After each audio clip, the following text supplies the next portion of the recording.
அனைவருக்கும் வணக்கம். இன்னைக்கு நம்ம சேனல்ல பார்க்க போறது தேவநேய பாவனர் 6ஆம் வகுப்பு முதல் 12ஆம் வகுப்பு வரை உள்ள தேவநேய பாவனரை குறித்து தான் இன்னைக்கு நம்ம பார்க்க போறோம்.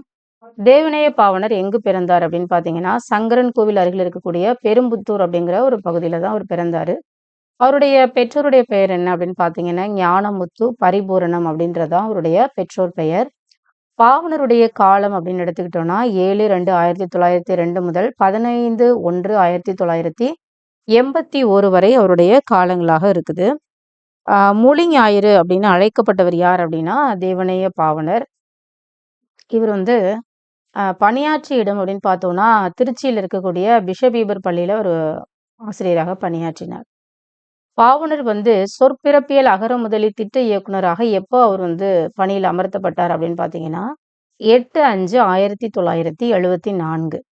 பாவனர் சொற்பிறப்பியல் அகர முதலி திட்ட இயக்குனராக பணியமர்த்தப்பட்ட ஆண்டு 8/5/1974. பாவனருடைய கோட்டம் அவருடைய முழு உருவ சிலை இவருடைய பெயரில் நூலகம் வந்து எங்க இருக்குது அப்படின்னு கேட்டிங்கன்னா ராஜபாளையம் அப்படிங்கிற இடத்துல நூலகம் இருக்குது. என்ன இடம்னா ராஜபாளையம். பாவனரது ஆய்வு புலத்தினுடைய 2 கண்களா திகழ்றது எது அப்படின்னு பார்த்தோம்னா மொகஞ்சதராவும் ஹரப்பாவும் தான் ஆய்வு புலத்தினுடைய 2 கண்களாக அவருடைய தேவநேய பாவனருடைய ஆய்வு புலத்தினுடைய கண்களா இருக்குது. மொகஞ்சதரோ ஹரப்பும். தமிழ் அகராதியினுடைய சீர்கேடு எனும் தலைப்பில் நூலாக வெளியிட்டவர் யார் அப்படின்னா தேவநேய பாவனர். இந்தியாவில் தமிழ் எவ்வாறு கெடும் என்று தமிழ் நூலை எழுதியவர் தேவநேய பாவனர். சென்னை பல்கலைக்கழகம் வெளியிட்ட தமிழ் அகராதியில 49 பிழைகளை இவர் எடுத்து காட்டியிருக்கிறாரு. 1937 ஆண்டு இந்தி எதிர்ப்பு போராட்டத்தின் போது கட்டாய இந்தி கல்வி கட்டணம் என்ற செந்தமிழ் காஞ்சி என்ற பாடல் தொகுப்பை வெளியிட்டார். 1937 இந்திய எதிர்ப்பு போராட்டத்தின் போது கட்டாய இந்தி கல்வி கட்டணம் என்ற செந்தமிழ் காஞ்சி அப்படின்ற பாடல் தொகுப்பை அவர் வெளியிட்டார். மொகஞ்சதரோ ஹரப்பா நாகரிகம் தமிழ் நாகரிகம் அப்படின்னு சொன்னவர் யார் அப்படின்னா தேவநேய பாவனர். ஏன்னா இவர் தான் இதை 2 ஆய்வு புலங்கள் 2 கண்களா பார்த்திருக்கிறாரு. அதனால மொகஞ்சதரோ ஹரப்பா நாகரிகம் தேவநேய பாவனருடைய சம்பந்தப்பட்ட ஒரு காரியம். இசைத்தமிழ் களம்பகம் என்ற இசை நூலை எழுதியவர் தேவநேய பாவனர். தமிழர் நலன் என்ற இசை நூலை எழுதியவர் தேவநேய பாவனர். தேவநேய பாவனருடைய முதல் கட்டுரை எது அப்படின்னு பார்த்தோம்னா தமிழ் வரலாறு தான். தேவநேசன் என்ற தனது வடமொழி பெயரை தேவநேயன் என்று மாற்றிக்கொண்டவர் இவர் தான். தேவநேசன் அப்படிங்கிற வடமொழி பெயரை தேவநேயன் அப்படின்னு மாற்றிக்கிட்டாரு.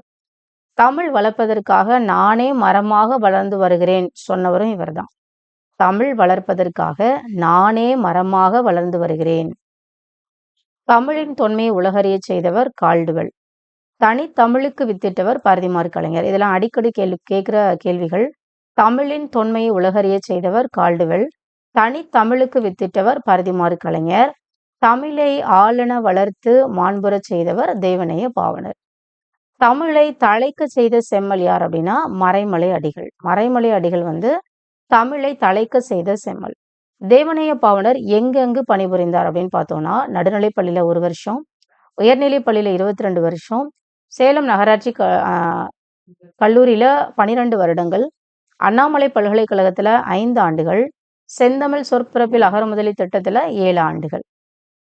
ஓகேங்களா? இவருடைய பணி வந்து கல்வி பணியில மிக சிறப்பான ஒரு விஷயமா இருக்குது. தேவநேய பாவனர் எழுதிய நூல்கள் அப்படின்னு பார்த்தோம்னா தனித்தமிழ் ஊற்று, செந்தமிழ் ஞாயிறு, இலக்கிய பெட்டகம், தமிழர் திருமணம், தமிழ்நாட்டு விளையாட்டு, தென்மொழி, திருக்குறள் மரபுரை, தமிழர் மதம், முதல் தாய்மொழி, மண்ணிலே விண், இசைத்தமிழ் களம்பகம் இதனுடைய முதல் பாகம், பண்டைய தமிழ் நாகரிகமும் பண்பாடும், தமிழ் நாகரிகமும் பண்பாடும், தமிழ் வரலாறு, தமிழருடைய வரலாறு, இது 2மே லிங்கா உள்ள நூல்கள், தொடர்புடைய நூல்கள், வடமொழி வரலாறு, இன்னிசை கோவை, திருக்குறள் தமிழ் மரபுரை, வேர்ச்சொல் கட்டுரைகள், தமிழ் இலக்கிய வரலாறு, வள்ளுவர் கூட்டுடைமை, சொல் ஆராய்ச்சி கட்டுரைகள், உயர்தர கட்டுரைகள், பழந்தமிழ் ஆட்சி, ஒப்பியல் மொழிநூல். ஸோ இது வந்து இவ்வளவு நூல்கள் இருக்குது, எப்படி மனப்பாடம் பண்றது அப்படின்னு ஒரு வேளை நீங்க யோசிக்கலாம். இந்த நூல்களை அப்படியே ஒரு தடவை நீங்க அப்படியே அப்படியே பார்த்துட்டே வாங்க. உங்களுடைய நீங்கள் எத்தனை தடவை அதை நீங்கள் ரிவிஷன் பண்ணுறீங்களோ அந்த அளவுக்கு உங்களுக்கு அது மெமரியில் போகும். இதில் முக்கியமான நூல்களாக இருக்கிறத மாத்திரம் கூட நீங்கள் மெமரியில் வச்சுக்கலாம். தமிழர் மதம், தமிழ் வரலாறு, பண்டைய தமிழ் நாகரிகம் பண்பாடும், இந்த மாதிரியான சில நூல்கள், திருக்குறள் மரபுரை, இதெல்லாமே தமிழ் இலக்கிய வரலாறு இதெல்லாம். அடுத்தது செந்தமிழ் சொற்பிறப்பியல் அகரமுதலி திட்ட இயக்குனராக பணியாற்றியவரும் இவர்தான். எனக்கு வறுமையும் உண்டு, மனைவி மக்களும் உண்டு, அவற்றோடு மானமும் உண்டு அப்படின்னு சொன்னவரே இவர்தான். இது நம்ம கேள்விகள் எக்ஸாம்ல அடிக்கடி கேட்கிற ஒரு கேள்வி. எனக்கு வறுமையும் உண்டு, மனைவி மக்களும் உண்டு, அவற்றோடு மானமும் உண்டு. பாவனர் எத்தனை சிறப்பு பெயர்களை கொண்டிருந்தார்? சாரி, இந்த இடத்துல பெயர்கள் அப்படின்னு வரணும். கொஞ்சம் டைப்பிங் எரர் ஆயிடுச்சு. ஓகேங்களா? எத்தனை சிறப்பு பெயர்களை கொண்டிருந்தார்? 174, அதாவது 174 அவர் வந்து சிறப்பு பெயர்களை கொண்டிருந்தார். ஓகேங்களா? தேவநேய பாவனருடைய வேறு பெயர்கள் என்ன அப்படின்னு பார்த்தோம்னா,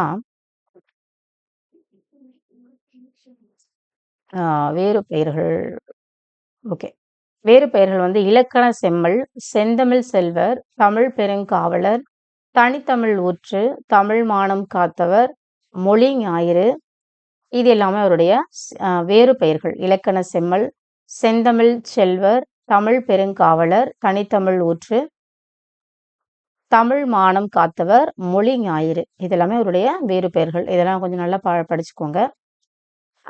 மதுரையில 5ஆம் உலக தமிழ் மாநாடு நடைபெற்ற வருஷம் 1981. எந்த மாதம்னா ஜனவரி மாதம் 5ஆம் தேதி மதுரையில 5ஆம் உலக தமிழ் மாநாடு நடைபெற்றது. அந்த மாநாட்டின் பொழுது தேவநேய பாவனர் ஆற்றிய சொற்பொழிவு எதை குறித்து அப்படின்னா, மாந்தன் தோற்றமும் தமிழர் மரபும். மாந்தன் தோற்றமும் தமிழர் மரபும். அடுத்து 1966 வருஷம் உயர்தனி செம்மொழி அப்படிங்கிற நூலை ஆங்கிலத்தில் வெளியிட்டவரும் இவர் தான். உயர்தனி செம்மொழிங்கிற நூலை ஆங்கிலத்தில் வெளியிட்டவர் வருஷம் 1966. உலகினுடைய முதல் மாந்தன் தமிழர் தோன்றிய இடம் குமரி கண்டமே அப்படின்னு சொன்னவரும் இவர் தான். தமிழை வடமொழி வல்லாண்மையிலிருந்து மீட்பதற்காகவே இறைவன் என்னை படைத்தான் அப்படின்னு சொன்னவரும் இவர் தான். மன்னிப்பு எந்த மொழிச்சொல் அப்படின்னு பார்த்தோம்னா, அது வந்து உருது சொல். தமிழ் சொல் என்ன மன்னிப்புக்கு அப்படின்னு பார்த்தோம்னா, பொறுத்து கொள்க அப்படின்றதுதான் அதனுடைய மன்னிப்புக்கு நேரான தமிழ் சொல். மன்னிப்புன்றது உருது சொல். ஓகே, மன்னிப்பு உருது சொல், பொறுத்து கொள்க என்பது தமிழ் சொல் அப்படின்னு சொன்னது யாரு அப்படின்னு கேட்டா, தேவநேய பாவனர் தான். இவருடைய பெயர்ல வந்து மாவட்ட மைய நூலகம் செயல்பட்டு வரக்கூடிய இடம் அப்படின்னு பார்த்தோம்னா, சென்னை அண்ணாமலை. தேவநேய பாவனருக்கு மொழி ஞாயிறு அப்படிங்கிற பட்டத்தை, இந்த 2 மட்டும் கொஞ்சம் உங்களுக்கு நான் வந்து கிளியர் பண்ணிடுறேன். இந்த 2 கேள்விகளும் இதை நீங்க விட்டுருங்க. மதுரையில பாண்டித்துறை தேவர் மூலம் நடத்தப்பட்டு வந்த 4ஆம் தமிழ்ச்சங்கத்தினுடைய தேர்வுல, பண்டித தேர்வுல கலந்து கொண்டு 2வது சிறந்த மாணவராக தேர்வு செய்யப்பட்டவர் தேவநேய பாவனர். உண்ட வீட்டிற்கு ஏதாவது செய்ய வேண்டும், உட்கார்ந்து கொண்டு செல்வது நன்றாகாது அப்படின்னும் அவர் தான் சொன்னார். தமிழ் சொல்வளம் எனும் கட்டுரை எந்த நூலிலிருந்து எடுக்கப்பட்டது? தேவநேய பாவனருடைய சொல் ஆய்வு கட்டுரைகளிலிருந்து எடுக்கப்பட்டது. உலக தமிழ் கழகத்தை நிறுவி தலைவராக இருந்தவர் இவர்தான். தமிழ் சொல் ஆராய்ச்சியில் உச்சம் தொட்டவரும் இவர்தான். தேவநேய பாவனர் எழுதிய நூல்களோட எண்ணிக்கை 43. பாவனர் எத்தனைக்கும் மேற்பட்ட ஆய்வு கட்டுரைகளை எழுதியுள்ளார்? 200க்கும் மேற்பட்ட ஆய்வு கட்டுரைகளை எழுதியுள்ளார். ஓகேங்களா?